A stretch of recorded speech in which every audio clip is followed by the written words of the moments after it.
Mes chers concitoyens, ma présente communication fait suite à l'importante adresse à la nation du 4 septembre dernier de son Excellence, Monsieur le Président de la République, le professeur Alpha Condé.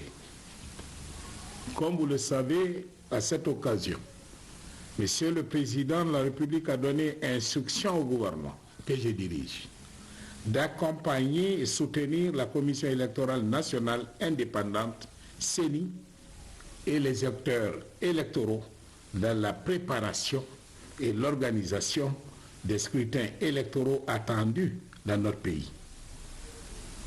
Monsieur le Président a mis l'accent sur la tenue des élections législatives pendant cette année. Il a instruit aussi de larges consultations avec les acteurs sociopolitiques de la nation en vue de recueillir les avis des uns et des autres sur les différentes questions de préoccupation nationale. Chers concitoyens, le rôle qui me revient dans cette démarche est ainsi d'écouter chacun et tous et d'en rendre compte fidèlement afin de permettre à Monsieur le Président de la République, dans sa sagesse habituelle et sa clairvoyance politique, d'en tirer les conséquences requises. Je tiens à préciser que ma mission n'est pas d'engager des négociations ou de conduire un dialogue à proprement parler, mais d'être une interface entre les acteurs de la vie nationale et le chef de l'État pour appréhender les grandes tendances de l'opinion publique et avoir ainsi une bonne lecture des différentes attentes. Mes chers concitoyens, en m'assignant la mission d'engager ces consultations, Monsieur le Président de la République voudrait que chacun se fasse entendre et que nul ne soit exclu du processus de prise de décision. Pour Monsieur le Président, comme pour tout démocrate, toute décision qui engage la vie de la nation et détermine son avenir doit nécessairement tenir compte de la volonté et des aspirations du peuple dans toute sa diversité. Je tiens à rassurer les uns et les autres que j'aborde ces consultations en étant conscient des enjeux qui y sont liés et de mes responsabilités. Je tiens également à rassurer tous les interlocuteurs que dans les consultations que nous sommes sur le point d'ouvrir, l'orientation claire qui m'a été expressément donnée par le chef de l'État est d'écouter avec patience et respect tous les acteurs. La conviction du professeur Alpha Condé, de même que la mienne propre, est qu'en démocratie et dans un état de droit, chaque citoyen a droit à la parole. Et c'est un devoir sacré de nous, les gouvernants, d'en tenir compte. En effet, dans le débat politique, comme c'est la règle dans tout régime démocratique et comme nous l'exige aussi la liberté d'expression, il ne saurait y avoir de sujet tabou et des citoyens interdits de parole. Oui, chaque Guinéen a le droit et la liberté de dire ce qu'il veut ou ne veut pas pour la Guinée.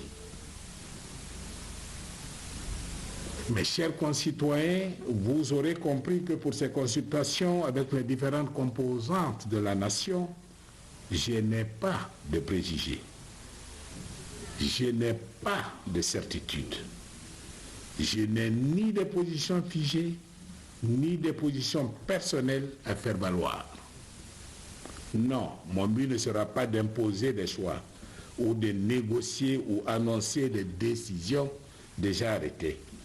Mon but ne sera pas non plus de partager des positions ou des convictions personnelles, d'orienter ou influencer les opinions ou les prises de position des différents acteurs à consulter.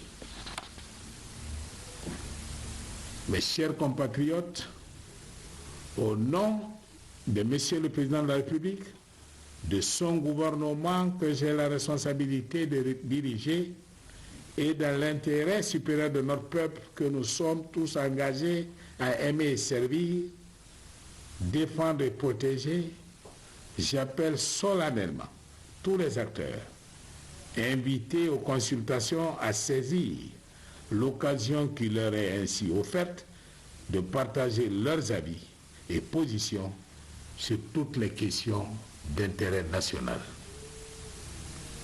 Chacun des invités recevra dans les heures à venir sa lettre d'invitation. Mesdames et messieurs les acteurs concernés par les consultations que je me prépare à conduire, je réitère l'appel du chef de l'État à l'invitation que j'ai l'honneur de vous adresser. Car il s'agit de parler de la Guinée, notre Guinée, et de son devenir. Personne parmi nous ne doit se dérober à cette responsabilité civique exaltante. Nous devons cela à notre pays.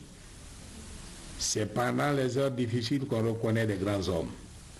Et l'histoire a montré sous tous les cieux, notamment en Afrique, que refuser le dialogue, c'est se détourner du peuple et de ses préoccupations fondamentales et l'exposer à tous les risques et à tous les dangers aux conséquences souvent fâcheuses. Mes chers concitoyens, comme l'a rappelé le président de la République, pour nous mettre chacun devant ses responsabilités et nous toucher au plus profond de notre âme de patriote, la Guinée est à un tournant de son histoire. Une histoire, comme vous le savez, qui par moments nous offre des motifs légitimes de fierté. C'est le cas pour notre rôle de pionnier dans les indépendances africaines. Une histoire difficile aussi, qui nous interpelle parfois à cause de tous les manquements à nos devoirs et à nos responsabilités dans les épreuves nombreuses et souvent douloureuses subies par notre peuple.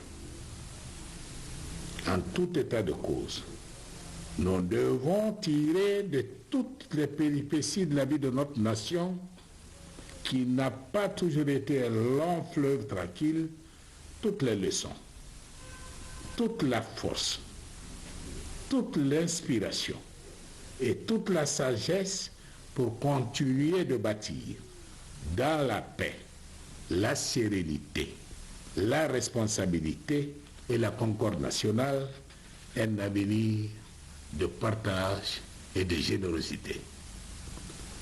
Mes chers concitoyens, à travers les consultations souhaitées par le chef de l'État, nous avons l'opportunité de nous écouter et de nous parler dans un cadre approprié et formel, ainsi que dans un climat de sérénité, dans le respect des principes sacro-saints de la République et des valeurs cardinales de la démocratie.